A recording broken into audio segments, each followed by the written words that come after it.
Alright, so let's say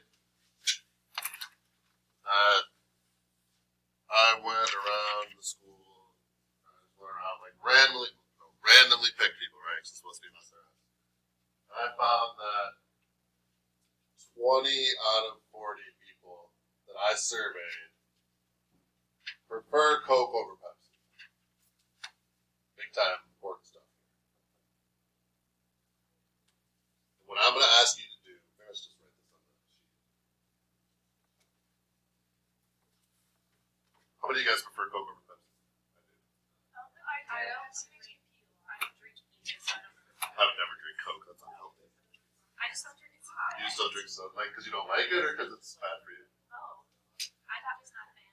Dr. Pepper is my favorite. Oh, that's gross. You don't like Dr. Pepper? No. Oh my gosh, I don't like Coke. Fine. Not. All right, so this is kind of like the problem here. So 20 out of 40, SRS at MHS prefer Coke over Pepsi. What I want is, so it's going to say construct and interpret it. This is like the problem that we're going to do. So yeah, probably at the top, then we'll do the problem below. Construct and interpret a 95% confidence interval.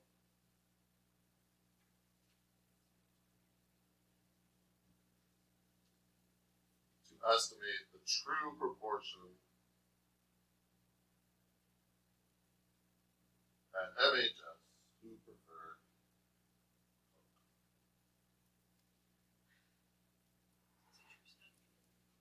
What's up?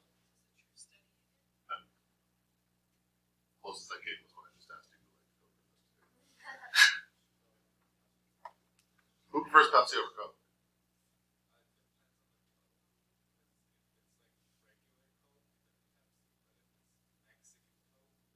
Oh, gotcha. Okay.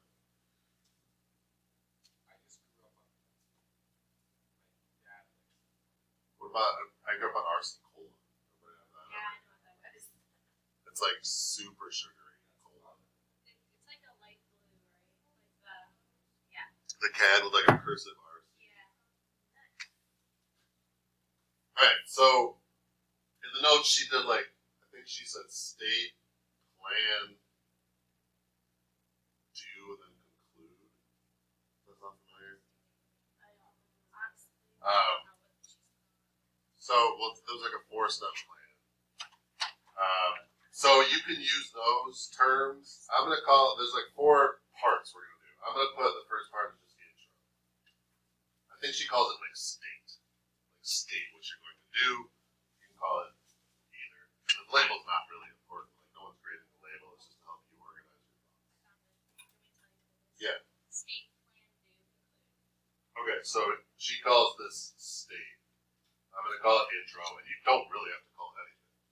You don't even need a label. It's just helping you organize your thoughts. So the first thing I'm going to do is define what we're after. So what we're after here is I want to know, like, in the whole school, what proportion of students prefer Coke over Pepsi. But I only asked 40. So I got 50% of those people. So do you think it's reasonable for me to say that 99% of students in the school prefer Coke over Pepsi? Probably not, because my sample tells me it's only 50%. Do you think it's reasonable to say 80% in the school prefer Pepsi? Probably not. 70%? Could it be 60%? Probably.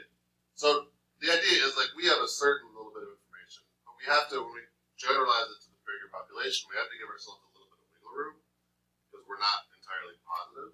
So that's what a confidence interval is going to do. It's going to give you that wiggle room. We want to be able to say at the end, like, we're pretty sure the true proportion of Mile High School is between 40 and 60% or something. So you'll see like political polls that have like plus or minus on there. You know, like 55% of people are going to vote for whoever, but there's a 3% margin of error. So that's what that is. Like you're giving yourself some wiggle room on either side.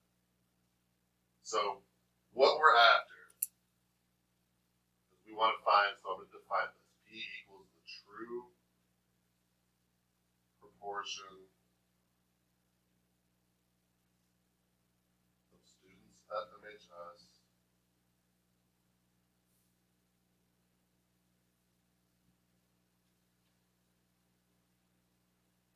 for cook. You don't need the word population here, but it's not bad to write it because it just kind of reminds you you're looking for the population. We don't know the population info. That's what we're trying to estimate.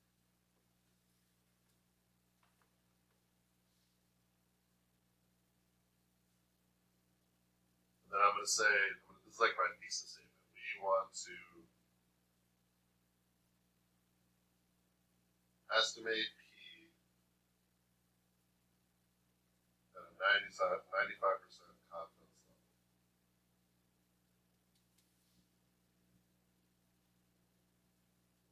That's my goal. I want to be able to estimate what P is, the true value of the population based on like my small slice of the data. So I'm going to make a sketch first. We're going to use that to find some information. So sketch like a little normal curve.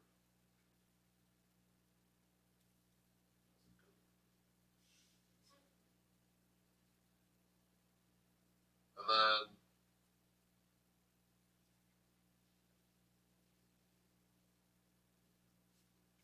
95% is what I was told to do, so that's what I'm gonna look at. Just start to get this in your head. If it were 99%, let's say, would this interval be wider or narrower? It'd be wider. If it was like 90%, it'd be narrower, right? So what I need is this z-score.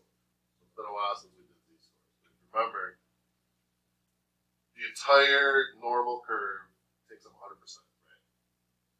I've just used 95 of it in here. So how much is left over?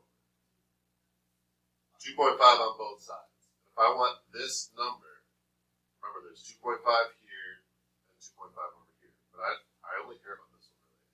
If I want this spot, what percent of the data is below this spot?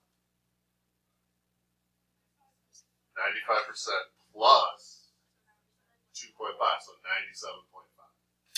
So this is called z-star. And what you're going to do is inverse norm of 0.975.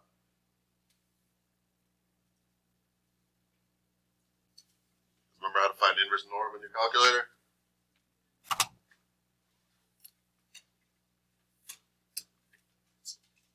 So second distribution.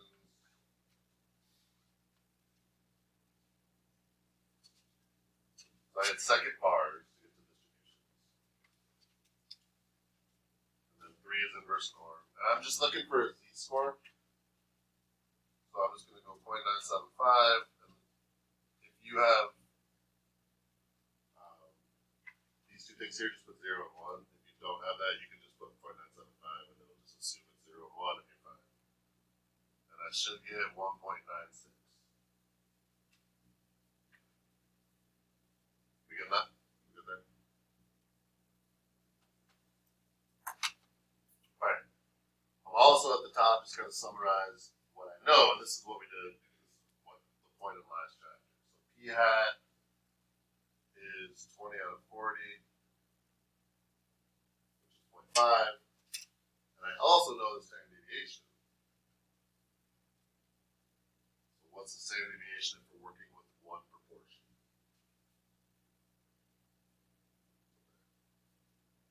We adjusted on the test. Square root of Square root of 0.5 times 0.5 over. good. So it's the square root of PQ over N, right? Which is forget the word square root. That was more just like, I like, Gesturing. yeah. So figure out what that is.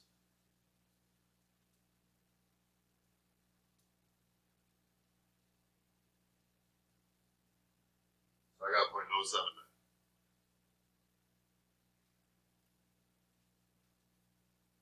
That's my intro. So I've defined what I'm looking for. I've made a goal, like I'm going to estimate it at a 95% confidence level, and I've just kind of summarized all the information that I know right now. Mathematically. Your next level, I would call conditions. She called it plan. Again, you don't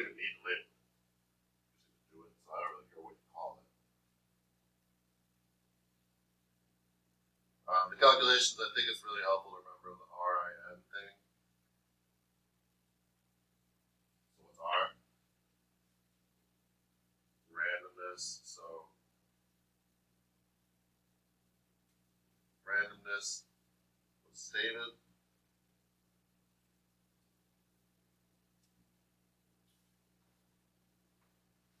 I. Independence.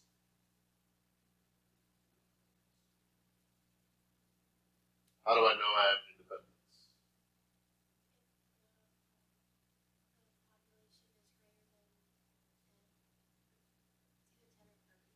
This is proportional.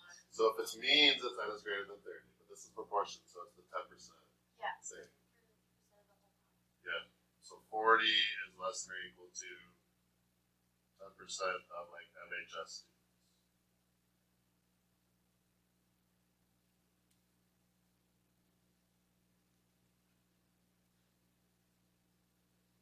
And then N is for normal.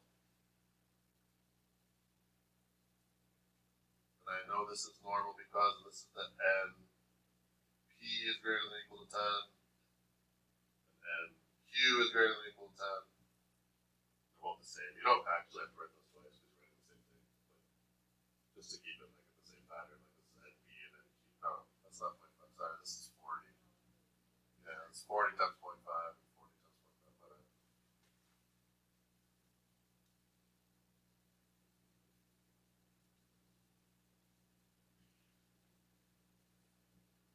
Alright, so that's like what last chapter was, right? Like this here, basically.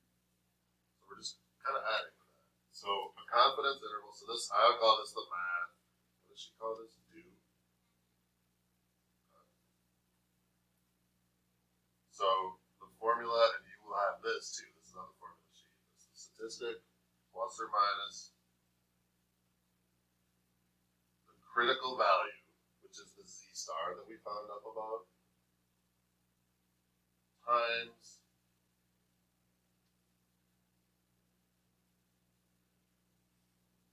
standard deviation.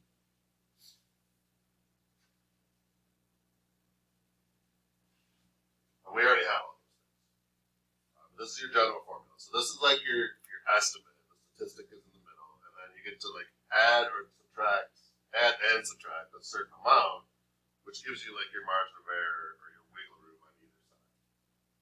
So our statistic is p hat.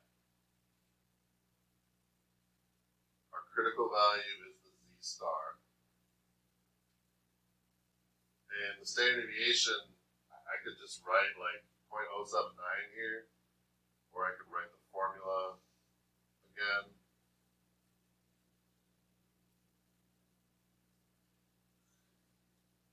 And now I plug in the numbers that I know. So what's p hat? 0.5. Z star is the 1.96. Standard deviation is 0.079.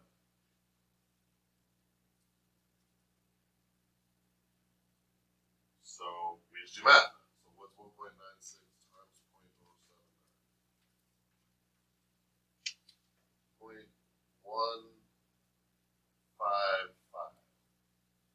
So this is your margin of error.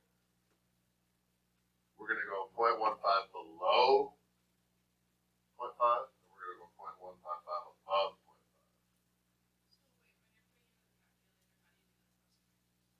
I'm going to do, like I got to do it separately. So I'm going to do 0.5 minus 0.155 first. 0.5 minus 0.155 is 0.345, and that gives me like the bottom end of my estimate. And then I'll do the plus 0.155.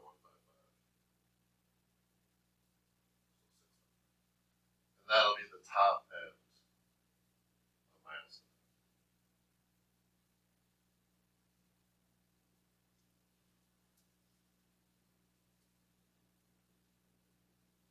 And then I conclude, what did she call it? Interpret. She said conclude. Okay. Alright, so we are 95% 95% confident.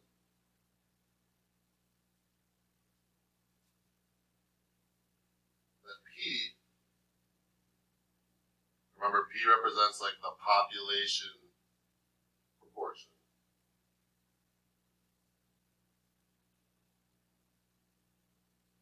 Is between 0.345 and 0.655. So my little sample was 50%.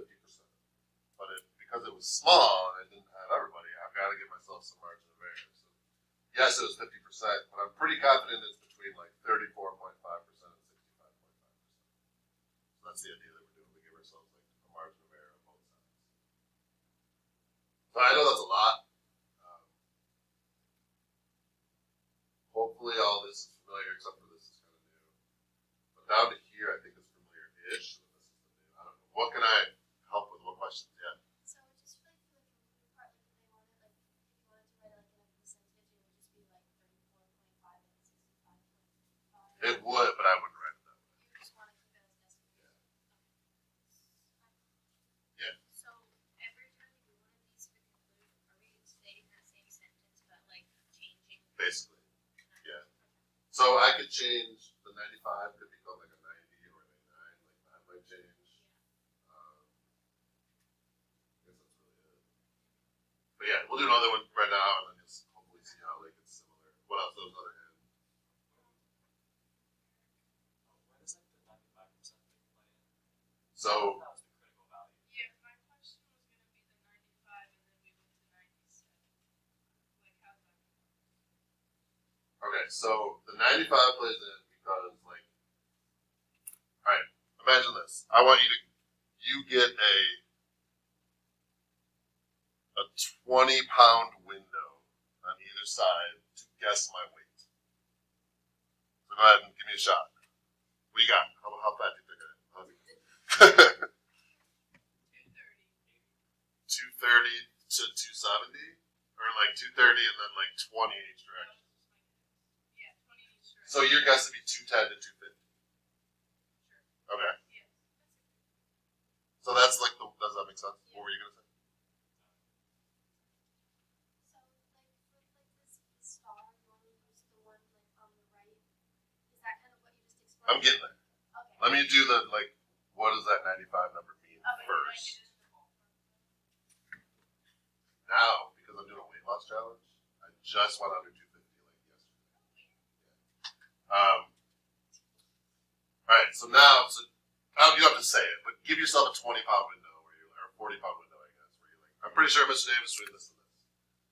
Now I'm going to say you have to be 100% confident. You don't have to use the 20-pound restriction anymore. You have to be 100% confident that you guess my weight within your window, whatever your window is, or you die. What's your window going to be? Huge, right? 0 to a million. I'm 100% confident you weigh between 0 and a million pounds. So if the more confident you need to be, the wider this gets. So if I want 100% confidence, this would be like from here all the way over to here. If I only need to be like 80% confident, well then this starts to narrow. So we're looking at like a smaller target if we narrow this, and a bigger target if we widen this. Maybe that helps start explaining. But I got the point down in 75 question too. What's yours? The same thing.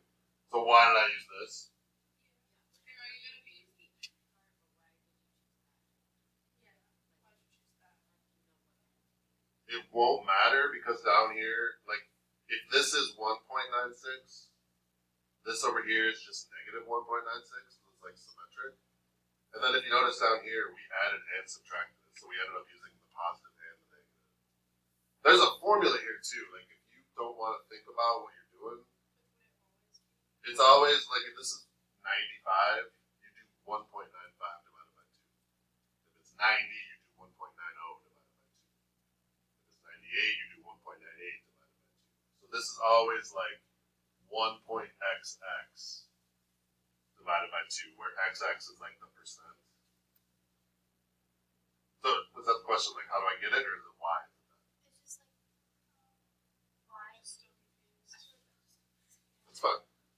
So, why am I using 0.975? Which, if you use the formula, you don't really need to know why, but I want to try to explain anyways. I want this z-score and this z-score. I only care about getting this one because whatever this one is, this is just the negative. So it'll be like that for like every problem. Like Every problem. So you only need the. So right. when you use like 95, it'll always be 0.95. If it's a 95% confidence interval, it wasn't 95, though, right? It was 97.5. Well, it was Because I know I've got 2.5 over here and 2.5 over here, and those like don't count. So if there's 2.5% here, what percent is below that number? 97.5. Or you could have done like, you could do inverse norm of 0.025. Everybody know what that would give me? You don't need to calculate it. If I do inverse norm of 0.025, what would this z-score be? Don't type it. No, I know what it is. I just swear I typed that and it said domain error before, and I want to know what it is. Oh, really? Okay. Do it. Oh, Go ahead and do it. Type it in. I want you to see it. So what percent's over here? 2.5. So do 0.025. Do the inverse norm of 0.025. I did 2.5. Oh, because it has to be between 0 and 1. So then you get the same z-score, just negative. So it doesn't matter which side you use. But what we're doing is trying to find like the middle 95% of the data. Other questions? Like, and I know I might not even be fully answering these, but like the more we do it, you will start to understand more. As long as I know that like you only need that you need to do that same thing for like every column, like just pick one of the ends to do. That's fine. I don't Okay. know like why. That's fine. But I just And like you, there's been years I didn't even show this part, and I was like, just use this every time. Okay. And then like some people would ask why, and I would show those people, but I didn't show everybody. Okay. So like you can really get away with just like memorizing that. Wait, what is that? I'll write it out better in the next one. Oh.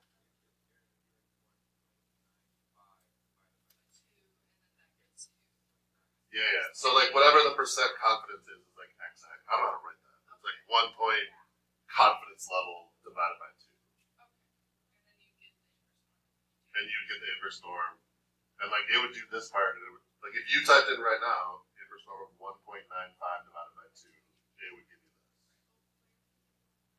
Because it's a 95% confidence level. Is a problem that was given. You do 1 point whatever the percent. Alright, should we try another one? Okay. Let's say I'm gonna write like less up here. 15 out of 40 students at MHS plan to go to trade school.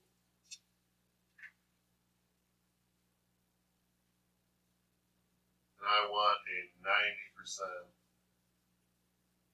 confidence interval. Yeah. So that's like, I'm not writing all the words, like construct and interpret and blah, blah, but we're doing the same thing.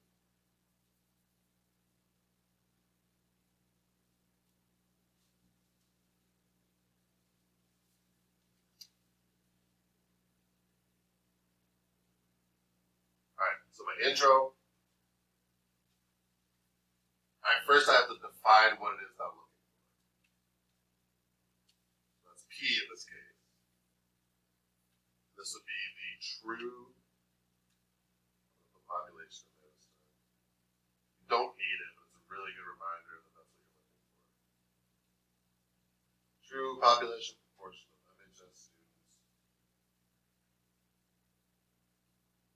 The plan to go to trade school. Like I only asked 40 students, so I can't be sure that's the proportion for the whole school. So I've got to give myself some wiggle room, some margin of error on both sides. What would that come out to be? And then I should probably be making you guys like look at it. So what would the next sentence be?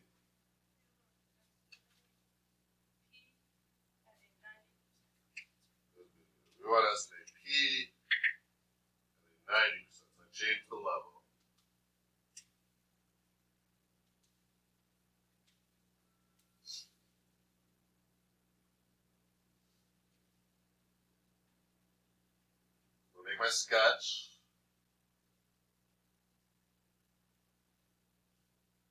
Now I want the middle 90%. I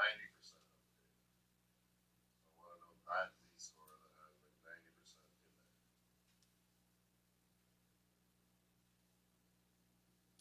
So again, like you can kind of think through it or you can memorize the formula. But if there's 90% in the middle, then what percent is below this line?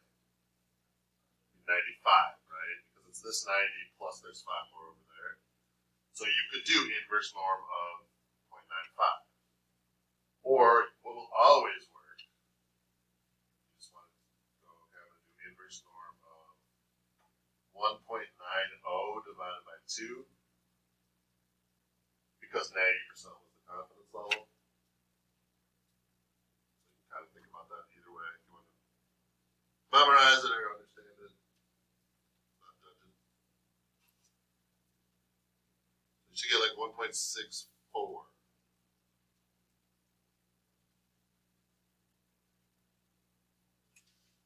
Agree there? Yeah. Like where I think through type what number it is?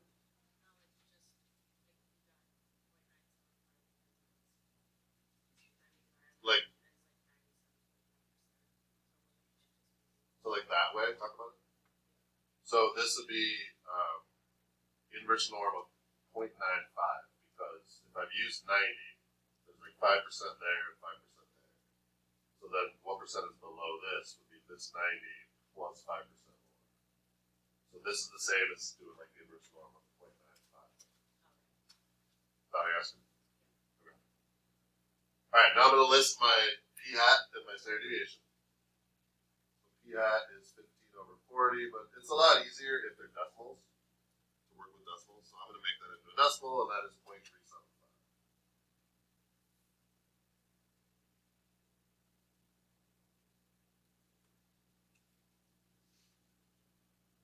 And then my standard deviation is the square root of PQ over N. Square root of 0.375, 625 divided by 40. So go ahead and figure that.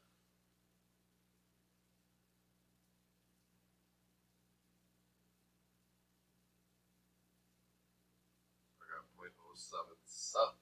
Almost the same as last time.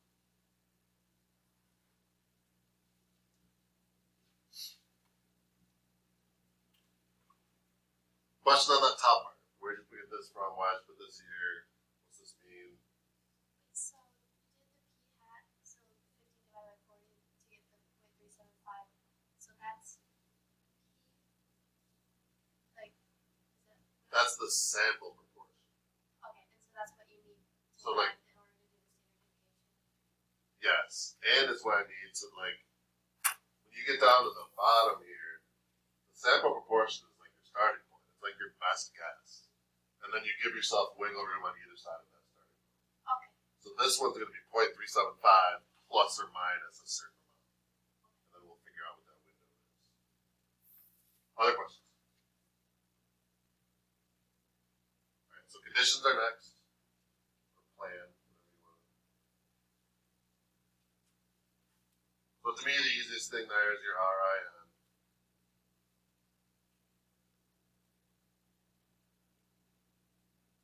Randomness must be assumed because we didn't say anything. Assume randomness, whatever. You don't have to start your sentences with RIN. You can just like think about it and write normal sentences.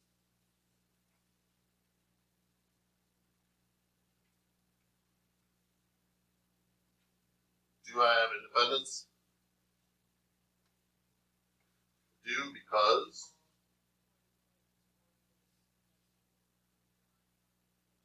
Yeah, good. 40 is less than 10% of all MHS students.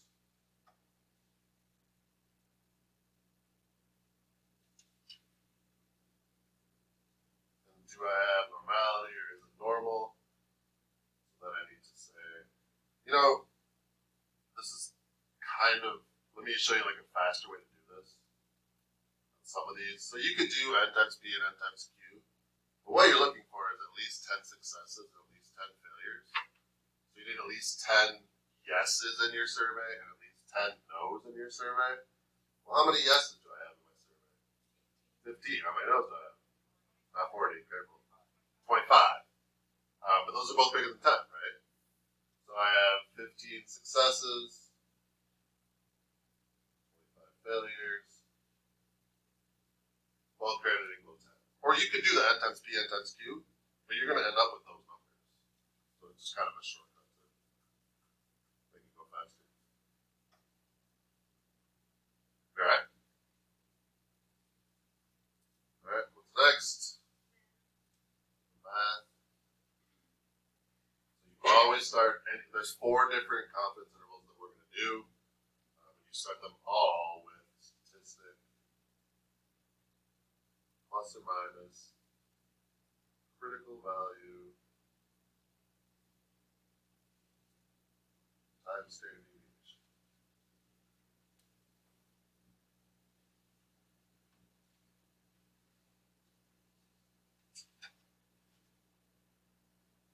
So the statistic is your p hat, that's your starting spot, that's your sample.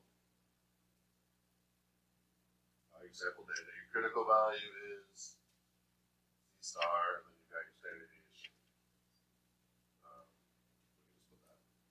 I'm going to put the numbers in. So what's p hat? 0.375 plus or minus our Z star from up above, 1.64. Our standard deviation was 0.077.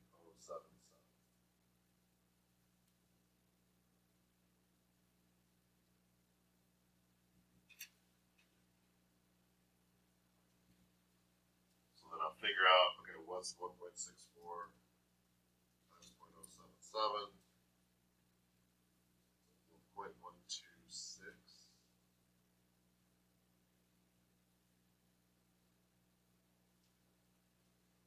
And then what do I do with that 0.126? Minus and plus that number, right? Yeah, because that's going to be like a lower number, right? So if I do 0.375 minus 0.126, I get 0.249. If I do plus, I get 0.501.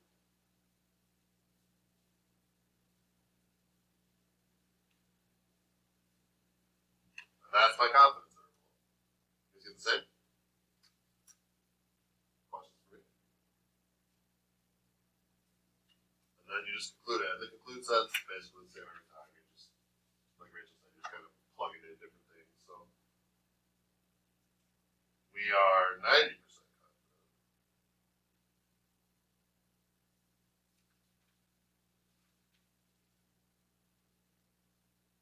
that P is between those two numbers. So between 0.249 and 0.501.